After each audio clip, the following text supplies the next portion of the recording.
안녕하세요. 세로이입니다. 주린이들을 위한 주식 강좌 9번째 사업보고서 읽기입니다.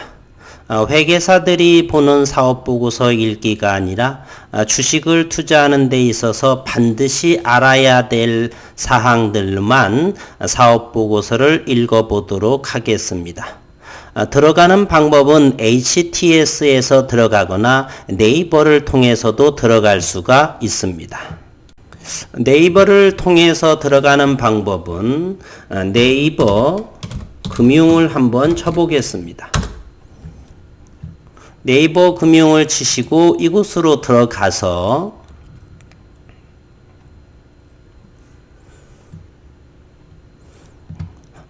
아무 종목이나 클릭을 한번 하시게 되면 종목 토론실, 종목 분석 이렇게 전자공시가 있습니다. 전자공시에 들어가시게 되면 사업보고서, 판기보고서 등을 읽을 수가 있습니다. 현재 이 종목은 SK바이오팜인데요. 이렇게 판기보고서 이렇게 돼서 이것을 클릭하시면 되겠어요. 이번에는 홈트레이딩을 이용한 전자공시로 들어가 보도록 하겠습니다. 이 프로그램은 영웅문의 키움증권의 영웅문이죠. 많은 분들이 사용하는 HTS입니다. 왼쪽 구석에 전자공시를 치시면 됩니다. 전자공시를 치시게 되면 종목을 띄우고 이곳에 전자공시를 띄우게 되고 클릭을 하게 되면 이렇게 다트라고 해서 공시 자료 사항이 나오게 됩니다. 이것은 회사명은 SCM 생명과학이고요. 이곳을 이렇게 클릭을 하시게 되면 이렇게 판기보고서 또는 다른 기업 설명회 등등의 내용들이 나오죠. 잠시 후에 판기보고서나 사업보고서를 들어가 보고요. 제반사항을 먼저 한번 살펴보겠습니다. 분기보고서라고 한다면 1분기, 2분기, 3분기, 4분기를 말하죠. 보통 분기보고서는 1분기 보고서와 3분기 보고서를 합니다. 결산일이 지나서 45일 이내에 반드시 제출해야 합니다. 판기보고서는 6개월마다 합니다. 보통 6개월에 판기보고서를 하죠. 2분기에 해당하는 1분기가 3개월, 판기보고서는 2분기에 보고서를 하지 않습니다. 대신 판기보고서 하나로 대신하지요. 그리고 4분기 보고서 역시나 분기보고서로 발표하지 않고 1년에 한 번 하는 사업보고서로 4분기 보고서를 대체합니다. 4분기 보고서는요, 보통 상장사들은 12월 결산법일이죠. 따라서 반드시 90일 이내에 제출해야 합니다. 따라서 12월 결산법일은 그 다음 해에 3월 31일 이전에 사업보고서를 반드시 제출해야 합니다. 판기보고서라고 한다면 2분기니까 6월달 정도가 되면은 7월, 8월 이전에 반드시 보고서를 제출해야 합니다. 만일에 이 기간 안에 보고서를 제출하지 못하는 기업은 재무제표상에 큰 문제가 발생했을 가능성이 높기 때문에 즉시 그 종목의 주식은 시장가를 매도하셔야 합니다. 그러지 않으면 자칫 거래정지나 또는 퇴출될 위기에 놓여 있어서 주식이 휴지 조각이 되거나 몇백 원짜리로 떨어지게 되죠. 꼭 주의하셔야 하겠습니다. 그러면 사업보고서의 내용들에서 저희가 꼭 알아야 될 상황들은요. 자본금의 변동사항, 이와 같은 내용들은 주린이 분들께서는 노트에다가 좀 적으시면 좋을 것 같습니다. 자본금의 변동사항은 반드시 체크사항입니다. 배당에 관한 사항은 그냥 참고로 들여다보시면 될 것 같고요. 바이오 제약이라든지 이제 성장하는 회사에서는 배당이 없을 테니까 삼성전자나 그런 부분들은 이 배당에 관한 사항을 꼭 들여다보셔야겠고요. 생산 및 설비에 대한 사항, 회사가 어떤 설비를 하고 성장할 수 있는가, 요약 재무정보, 그리고 계열 회사에 관한 사항, 그리고 타법인 출자 현황. 5번과 6번은요. 신약을 하는 회사에 출자를 했다라고 한다면 신약이 발표된다든지 또는 대규모의 기술 수출을 하게 되면 지분 가치가 상승하죠. 따라서 5번, 6번 이러한 상황도 잘 들여다보셔야겠습니다. 주주에 관한 사항도 반드시 들여다봐야 할 상황이고요. 임원 및 직원에 관한 사항, 그리고 감사인의 감사 의견, 이와 같이 9개 항목에 대한 것은 반드시 사업보고서에서 읽으셔야 할 것입니다. 그러면 이곳의 내용을 키움증권으로 반기보고서 정도로만 들어가 보겠습니다. 사업보고서도 있고요. 또 다른 HTS에서를 보게 되면은요, 그러면 HLB를 한번 들여다볼까요?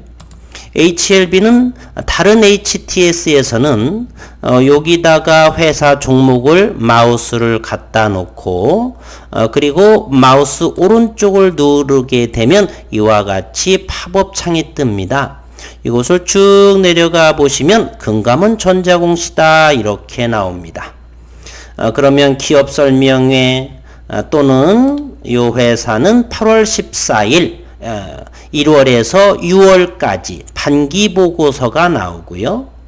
12월 결산법이기 때문에 3월 정도에 보게 되면은요, 사업 보고서도 나오게 됩니다. 조금 더 이렇게 볼게요. 요거는 지금 6개월 기간으로 했기 때문에 여기 1년으로 누르고서 검색을 하게 되면 사업 보고서가 나오게 되겠네요. 여기에 4번 정도를 누르게 되면 쭉 올려 보겠습니다.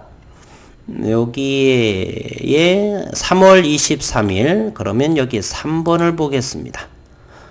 이렇게 쭉 올려다 보게 되면 이렇게 나오네요. 3월 30일 HLB 이렇게 사업보고서 이런 것이 나오게 됩니다. 사업보고서를 클릭을 하게 되면 이와 같이 화면이 나오죠. 사업보고서다 이렇게 말입니다. 그리고 이 내용을 잘 들여다 보셔야겠습니다. 첫 번째 상황으로 조금 전에 언급드렸듯이 여기 회사의 개요, 회사의 연역 이것이지만 여기 세 번째 자본금 변동사항을 반드시 체크사항으로 첫 번째 해야 됩니다. 자본금 변동사항은 이 회사가 증자를 하는지 감자를 하는지 내용들이 나와 있습니다. 이렇게 쭉 조금 더 여기만 확대해 보겠습니다. 쭉 내리다 보면은 주린분들이 꼭 확인해야 될 사항들은요, 여기입니다. 전환사채 등 발행 현황, 미상환 전환사채를 발행한 것이 있다. 그리고 미상환사채 이런 것은 지금 전환 가능 주식수가 122만 8,300주가 나와 있다. 이런 것들이 나와 있죠. 2017년 7월 31일 전환 가능 주식수가 18만 8천주가 있다. 또 발행일이 2018년 2월 20일에 9천주가 주식으로 전환될 수가 있다. 따라서 여기 전환사채 시비 등의 발행 현황과 아직 채권에서 주식으로 아직 상환되지 않은 사채들 이런 것들이 주의 1, 주의 2 이런 것들이 자세히 되어 있습니다. 따라서 꼭 이 자본금의 변동 사항을 읽어보시면 되겠습니다. 전환권 행사한다, 신주의권 행사한다, 이런 것들을 면밀하게 확인하셔야 됩니다. 이 주식 관련 사채가 있다는 경우는 행사 가능 주식수, 이렇게 행사 전환 가능 주식수, 그리고 행사 가능 기간, 언제부터 언제까지 가능할 수 있다, 이런 것을 반드시 확인하셔야 합니다. 행사 전환 시의 물량에 대한 부담과 더불어 유통 가능성 물량이 증가하겠죠. 그렇다면 주가의 가치를 상쇄시키는 부정적인 요인이 될 수 있기 때문에 이런 사채권들, 전환 가능한 주식수가 많다라고 하는 것은 조금 주의해야 할, 그리고 참고해야 할 상황입니다. HLB는 122만 주라고 한다면 그렇게 큰 금액은 아니라고 봅니다. 어떤 회사는 거의 600만 주, 300만 주, 이렇게 어마어마한 것들이 상당히 많이 있죠. 그리고 두 번째로 해당할 것은 쭉 내려다 보면 여기에 배당에 관한 사항이 있습니다. 이렇게 바이오제약 같은 경우는 이득을 아직 매출이 동반되지 않기 때문에 배당하고는 상관이 없겠죠. 삼성전자, LG화학, 네이버 이런 종목들에 대해서는 이 배당에 관한 사항을 반드시 체크사항으로 읽어보셔야 되겠습니다. 이런 것도요, 여기 인쇄로 누르셔서 프린트해 가지고 꼼꼼하게 읽어보시기를 권해드립니다. 저는 모든 것을 인쇄해서 여러 번 숙지하고 있습니다. 그리고 쭉 내려다 보면 사업의 내용도 있고요. 그리고 생산 설비 이런 것들이 있습니다. 여기 보면 요약 재무정보라고 하는 것이 있어서 단기, 전기 여러 가지 압축된 내용들이 꼭 있습니다. 요약 재무정보도 반드시 프린트하셔서 확인하셔야 할 상황이고요. 나머지 것들은 저희가 자세히 할 필요는 없습니다. 그리고 쭉 내려다 보시게 되면 이 감사인의 감사 의견이 있습니다. 감사 의견이 적정이냐, 의견 거절이냐는 대단히 중요합니다. 특히나 3월이 되게 되면은 감사 의견 시즌이 됩니다. 따라서 내가 보유하고 있는 주식이 적자가 3년, 4년에 지속된다라고 하고, 그러면 소위 말하는 잡주지요. 그때 되면 이 감사 의견이 대단히 중요합니다. 바로 감사 의견 거절이 나오게 되면 그날 오후에 거래 정지 사항이 됩니다. 따라서 3월이 되게 되면 내가 가지고 있는 종목에 이런 매출 현황이라든지 손익분기를 반드시 확인하셔서 감사 의견을 꼭 확인하셔야 되겠습니다. 그리고 또 참조 사항에는요, 여기 주주에 관한 사항이 있습니다. 이 주주에 관한 사항은 내가 가지고 있는 이 주주들의 지분율이 나오고 있습니다. HLB를 보게 되면 진양곤 회장이 9.23%, 누군가가 1.52%, 그래서 총 우호 지분들이 19% 이런 지분 내용을 꼭 확인하셔야겠습니다. 그리고 최대 주주의 주요 경력이라든지 등등 담보대출 이런 것들이 자세히 나와 있습니다. 따라서 만약에 최대 주주의 지분이 적다라고 한다면 적대적 M&A가 나올 수도 있고요. 경영 참여나 불순한 의도로 인해서 회사가 다른 곳으로 넘어갈 수도 있습니다. 따라서 이 주주, 이 회사의 주주에 관한 사항, 대표이사는 어느 정도의 지분을 가지고 있고 그러한 사항들을 꼭 체크돼야 할 상황입니다. 주식의 분포 보게 되면 5% 이상 주주는 누가 있고 엘레바가 6% 또는 진양곤이 회장이 9%라든지 등등 있습니다. 소액 주주는 HLB 같은 경우 80%를 들고 있네요. 그리고 나머지는 참고사항이고요. 어쨌든 주주에 관한 사항은 반드시 체크사항입니다. 그리고 저는 이곳에 임원 및 직원에 관한 현황도 저는 꼭 체크사항이라고 합니다. 우리가 기업을 투자를 하게 되면 경영진의 능력을 꼭 확인해야죠. 그리고 과거 이력, 이러한 부분들을 꼼꼼히 체크사항으로 확인해야 됩니다. 최대 주주 또는 특수 관계인의 보유 비율이 낮을 시에는 대단히 위험하고, 또 그리고 임원들이나 직원들의 현황을 대학은 어디 나왔고 현재 어떤 위치에 있고 이러한 상황들을 자세히 확인하셔야 할 부분입니다. 임원의 보수 이런 거는 확인 사항이 아니죠. 임원과 직원의 현황 이런 부분을 꼭 체크 사항으로 확인하셔야 되겠습니다. 그리고 또 하나의 확인할 것은 바로 이곳의 계열회사 등에 관한 사항입니다. HLB다라고 한다면 종속회사는 HLB 주식회사 지배회사가 있고요. 종속회사가 있고요. 관계회사가 있고요. 기타 여러 가지 회사, 이러한 것들이 무엇이 있는지를 정확히 확인하셔야겠습니다.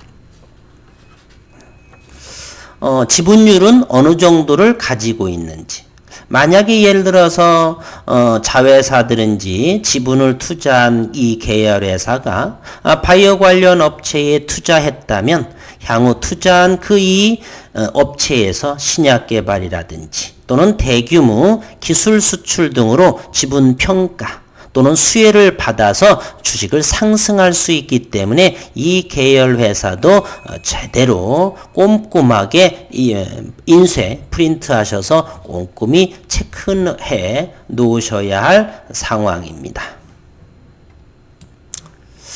그리고 생산과 설비에 대한 사항도 있는데, 현재 이 HLB 같은 경우는 생산 설비의 사항이 보이지 않네요. 아직은 이 회사는 없는 것으로 봐서 다른 기업의 분기 보고서 한 번을 보겠습니다. SCM 생명과학을 한번 들여다보도록 하겠습니다. SCM 생명과학 오른쪽 마우스 클릭하고요. 금감원 전자공시에 이렇게 들어가 보게 되면 쭉 이렇게 내려가 보면 판기 보고서 한번 다시 들어가 볼게요. 그리고 이것을 키워 보겠습니다. 그리고 왼쪽에 쭉 내려다 보면은 계열 회사 등에 관한 사항, 그리고 생산 설비에 관한 사항, 이런 것도 한번 보겠습니다. 여기도 생산 설비 회사가 아니라서 나와 있지 않네요. 왜냐하면 다른 기업 같은 경우는 생산 설비에 대한 상황, 회사의 규모를 확인할 수가 있고, 또는 토지나 건물이 시장에 이슈가 되는 지역이라면 부동산 상승으로 인해서 수혜 가능성도 있기 때문에 그렇죠. 이것은 SCM 생명과학인데요. 여기에 계열회사 한 번 더 들여다보겠습니다. 계열회사의 현황이 어떻다라고 하는 건 자세히 이렇게 들여다보고 있습니다. 코이면 회사에다가 지분을 33% 투자를 했네요. 그리고 사업의 내용은 수지장 세포 항암 백신 연구 개발에 있다. 그리고 코이면의 카키 회사는 차세대 카티 치료제 연구 개발에 있다. 이렇게 되어 있고요. 그리고 그 계열회사의 임원으로 이런 대표이사가 겸임으로 되어 있다. 이런 내용까지 꼼꼼히 아주 잘 되어 있습니다. 그래서 이러한 코이뮨이라는 회사가 신약을 개발한다든지 또는 나스닥에 상장한다든지 그렇게 되면 SCM 생명과학의 대단한 지분 가치로 인해서 주가가 급등할 수가 있죠. 따라서 계열 회사에 관한 사항은 꼭 체크 사항입니다. 이제 다시 한번 정리 한번 해보겠습니다. 자본금의 변동사항 체크 사항 해야겠죠. 증자가 있는지 감자가 있는지, 그리고 시비는 전환수가 얼마인지, 기간은 얼마인지 등을 알 수가 있고요. 생산 및 설비에 대한 사항, 토지는 어느 정도가 있고 그러한 사항, 요약재무정보는 당연히 알아야 되겠고요. 계열회사에 관한 사항은 조금 전에 봤듯이 그 회사가 어떤 신약이라든지 기술 개발한다든지 이로 인해서 모기업의 지분 가치는 상승하기 때문에, 타법인 출자 현황도 마찬가지입니다. 주주에 관한 사항은 반드시 체크 사항이죠. 주주의 이력 또는 주주의 주주가 어떻게 구성되어 있는지. 그러면은 이 주주에 관한 사항을 한 번 더 들여다보겠습니다. 잠시만. SCM 생명과학의 주주에 관한 사항을 다시 한번 보겠습니다. 주주에 관한 사항, 최대 주주 및 그 특수 관계인의 주식 소유 현황, 2020년 6월 30일 현재 송순욱이라는 분이 지분율 21.96%를 가지고 있다. 송기령이라는 분인 이 사람의 배우자로서 6%를 보유하고 있다. 이병건은 등기 임원이고 현재 대표이사로서 2%를 소유하고 있다. 손병관은 어떻다. 따라서 대주주는 25.62%를 보유하고 있다. 그리고 최대 주주의 주요 경력.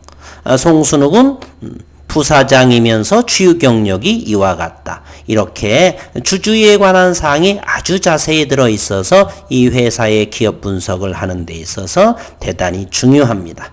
따라서 주주에 관한 사항 꼭 체크 사항 해야 되겠고요. 임원 및 직원에 관한 사항입니다. 이병건 대표가 누구이고 송순욱은 사내이사고 그리고 주요 경력까지 이렇게 아주 자세히 되어 있습니다. 따라서 이 기업을 믿고 장기 투자해야 될지 단기 투자해야 될지 꼭 체크 사항이라 말씀드려 보겠습니다. 계열회사 꼭 확인해야 될 사항이고요. 나머지는 저희가 알 필요는 없습니다. 이와 같이 사업보고서로서 8가지, 9가지 사항을 반드시 체크 사항을 꼭 하시기를 바라고요. 나머지는 좀 더 시간이 지나면서 공부를 더 하시면서 꼼꼼하게 채워가면서 하시면 되겠습니다.